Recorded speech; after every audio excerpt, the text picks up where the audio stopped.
Well, hey everyone. A couple of weeks ago, we filmed an interview with Gina, if you caught it in our Sunday service. But Gina had such an amazing story to share that I thought it would just be so good to be able to capture a little bit more of her story.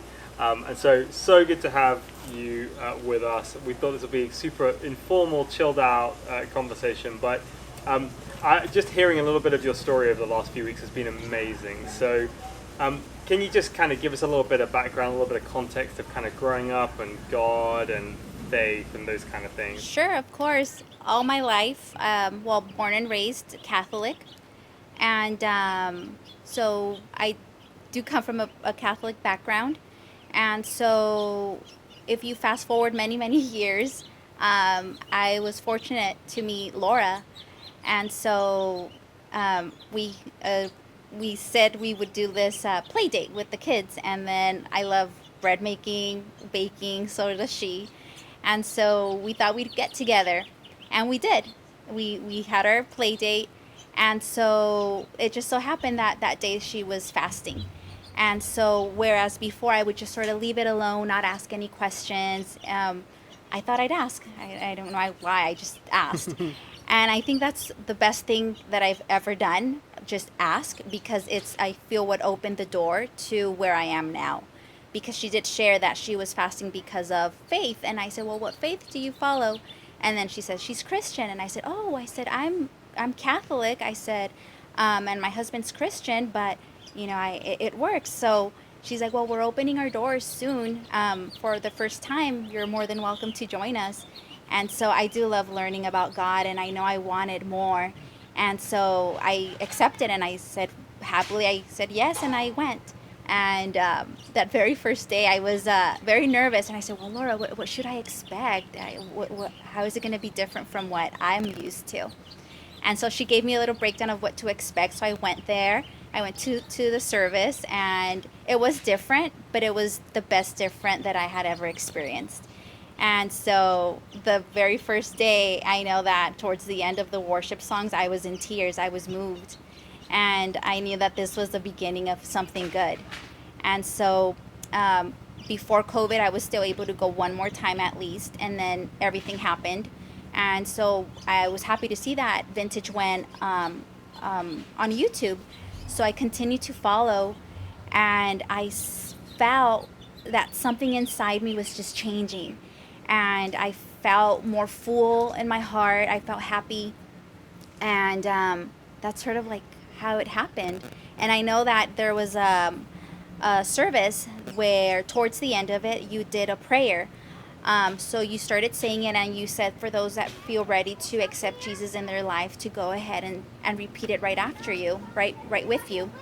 And so I did it. I was so happy because I had already reached that moment, I think, where I wanted more, and I wanted to meet him and know him and not just learn about him, but actually build a connection. And so I prayed it. I was so happy, and here we are. That's such a good story. Thank you for sharing that with us. And Sure. do you feel do you feel different than you used to feel? I do. I do. I feel that I see life differently. I no longer feel that I walk alone.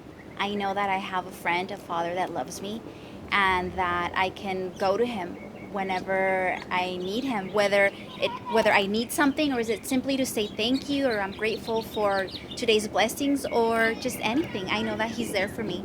I feel that I'm more centered, if that makes any sense. I just see things differently, where I'm able to speak differently, think differently, see things differently, I think. And I think it's all just because I feel so full of God's love that it shows. I feel like I look happier, I feel happier. So That's amazing, especially as we're listening to the choppers go overhead. We're putting out the fire that's just above your house right now. It's good to see you smiling. It's so great. And so I guess like for a lot of us, we live around people who have maybe know something about God, maybe grew up in going to church, but probably it's not something that's kind of really a present thing in their life. I guess what advice would you give to to people who maybe have got friends like that, who are they're maybe not even sure whether they should speak about whether they know Jesus or whether that's okay or anything like that? I think they should just do it because in meeting Laura and then me having the courage to simply ask why you're fasting, and it was just such a blessing for me. And so if you just speak about it, and I know that I definitely will, something that I wouldn't do before. Right now it's just I feel, and I know it's not just now, I know it's going to keep going. I don't want to stop. So I know I want to meet people and just speak of the joy that I feel now. Before I would just sort of keep it to myself and wouldn't want to make people uncomfortable. But now I do want to speak about it. I want to share. I want to maybe, hopefully, have them feel the same joy that I have. So it's something that I do want to share, and I just ask that those people just speak about it too, because they might meet someone who just is thirsty for more, the way I was. Yeah, that's amazing. Well, thank you. Thank you so much for taking time to talk to us. And I know, just for me, it's such an encouragement. When Laura and I first arrived in LA and we found our kids, going to the same school as Gina's kids, and we used to took the kids to school every day, and I used to just, always pray on the way to school, hey God, like, how can we speak of you today? And the same in the shops and the same everywhere. And you just never know, right? You never know who you're going to meet. You never know who is going to be there to talk to. And I know often for those of us who've been in the church for a very long time, we can kind of forget that people are hungry, they're thirsty, they really want to know more about Jesus, and when they experience God, when they encounter Him, it changes everything about everything. And so, brilliant to hear that story from Gina. So bless you guys, and thank you for listening to us, and thank you so much for your time. Sure, thank you.